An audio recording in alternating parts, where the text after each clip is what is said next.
Ciao mga moms, kamusta kayo? Noong Miyerkules nga pala yan, hindi ko lang na-upload. Dahil medyo mahaba yung video.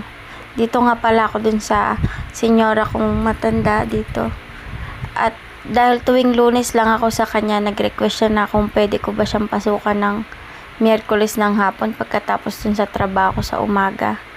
Gawa ng may iuutusan siya sa akin. Pero siya din yung gumagawa, mga moms. Tingnan niya. Sabi niya, tabasin daw namin to dahil yung kanyang basahan sa banyo ay dumudulas dahil madulas daw yung basahan. Kaya ang gusto niyang gawin ay lagyan niya nitong parang yung rubber siya.